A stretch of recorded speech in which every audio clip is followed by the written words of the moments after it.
김소연 변호사인데 벌써 전 법률 대리인이 됐습니다. 오후에 사임계를 낸다는 게 냈나 봐요. 창원지검에 사임서를 발송할 예정이다. 이게 이제 오전에 알려진 건데 벌써 지금 진행이 됐겠죠. 사유는 명태균 씨의 요청이다. 본인이 돕는 의뢰인이잖아요. 의뢰인이 이제 그만두세요라고 요청을 했다는 거예요. 명 씨가 정치자금법 위반 사건 사임하고 민사 사건 다른 거 여기 고소권이 있거든. 이거 맡아달라고 요청했는데 본인이 거절했다. 그 이후에 명태균 씨가 그만뒀으면 좋겠습니다라는 요청을 했다. 그래서 그만둔다. 이렇게 됐습니다. 김소연 변호사. 그동안 이준석 의원 얘기 제가 많이 했다고 앞서 드렸잖아요. 그리고 이거에 대해서 이준석 의원도 뭐 반박을 계속해요. 두 사람의 목소리 들어보겠습니다. 제가 이준석 의원을 제가 미워해서 사람들이 다 이러는 줄 아는데 예. 처음부터 끝까지 여러 정치인들 두루두루 질문을 했지만 대통령하고 이준석 의원을 비율로 따지면 한 1대 10 이 정도로 질문과 제시 증거가 나왔단 말이에요. 변호인 중에 하나가 굉장히 돌출 행동을 보이면서 사실 골대 방향으로 골을 몰고 가고 있거든요. 예. 그래서 지금 윤석열 대통령이 골을 먹히기 직전이에요. 한 골만 먹힐 게 아닐 것 같은데 정도의 얘기를 하는 거지. 네. 예, 제가 봤을 때는 누구는 저한테 이걸로 뭐 검찰한테 절 부르지 마 이런 시그널 있냐 이런 얘기 하는데 검찰이 절 부를 일이 뭐가 있는지도 모르겠고, 그러니까 그 검찰이 부를 것 같다는 말도 모 변호사가 흘린 거겠죠. 자, 성시윤 부의장.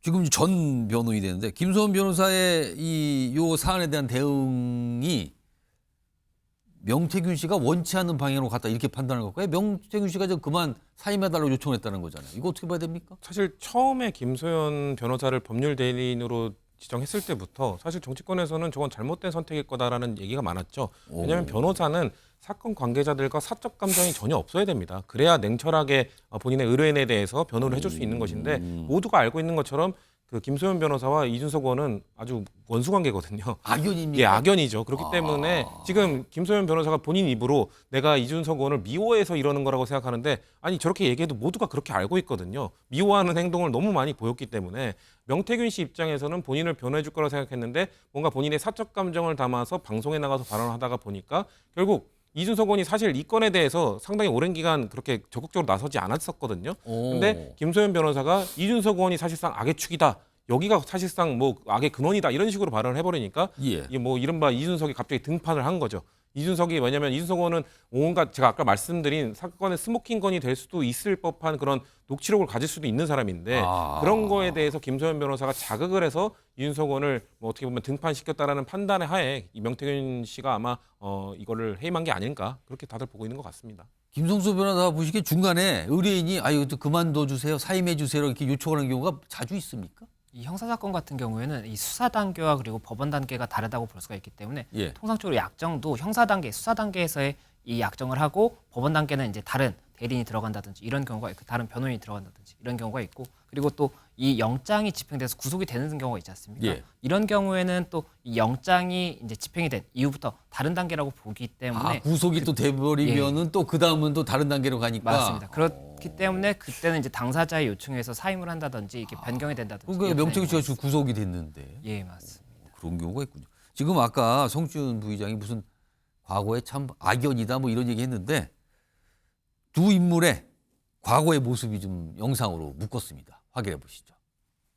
이준석이 지금 방송 여기저기 나와서 하는 모든 발언들은 그 프로파일러 이수정 교수나 박지성 교수들이 하나하나 분석하고도 남을 만한 발언들이라는 거 본인이 잘 알고 있어야 됩니다. 아무 말 그렇게 계속 하다가 나중에 박제되는 수가 있습니다.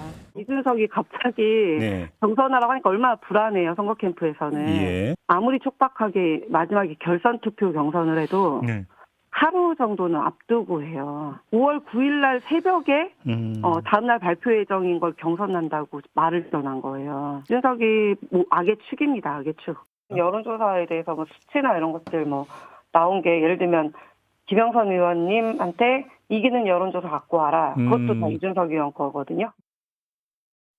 이준석 의원 두 사람 무슨 관계입니까? 악의 축이라는 표현까지 나와서 얼마 전에 막 되게 회자가 된 표현이었어요. 그게. 네, 사실 지난주부터 여의도 정가에서는요, 김소연 변호사가 아마 곧 이제 명태균한테 사임 받겠다, 뭐 사임 당하겠다 이런 그런 얘기가 예상들이 있었어요? 지난주부터 있었어요. 예, 왜냐하면 방금 말씀하신 것처럼 김소연 변호사가 이준석 의원에 대해서 이제 악의 축이라고 이제 공격성 발언을 했는데 그게 사실 견원지간이라고 해서 굉장히 사이가 좋지가 않았었거든요. 그동안 이미 안 좋았다. 그렇죠. 사이가. 이미 또 본인이 또 탈당할 때 그때 이제 이준석 그때 당대표 시절이었죠.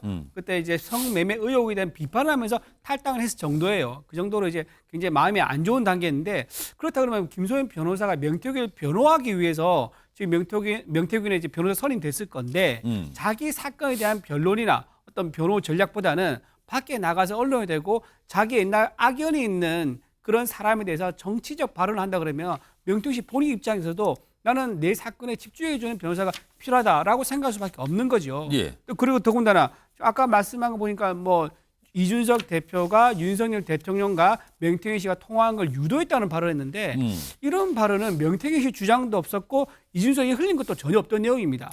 갑자기 변호사 입을 통해서 그게 나온 거거든요. 예. 그러니까 이거에 대해서도 아마 의뢰인과 변호인 사이에서 신뢰관계에 아마 금이 갔을 겁니다.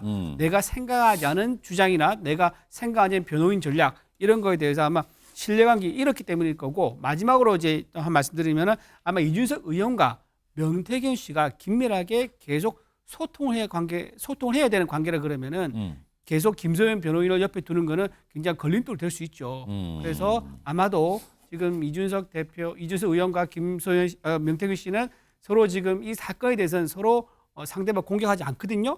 그리고 저 7부사에 가서 사진도 같이 찍었고 서로 이제 좀 응원보다는 뭐 서로 비난하지 않고 약간 감싸주는 발언을 하고 있단 말이거든요. 별다른 언급을 하지는 않는 거죠. 그렇죠. 언급도 안 하고 오히려 감싸주는 말을 자꾸 하고 있습니다. 둘은. 그렇기 때문에 그 둘 사이의 관계에 김소연 씨가 있다면 상당히 걸림돌이 될 거다. 아마 그런 판단에서 사임을 시킨 것 같습니다.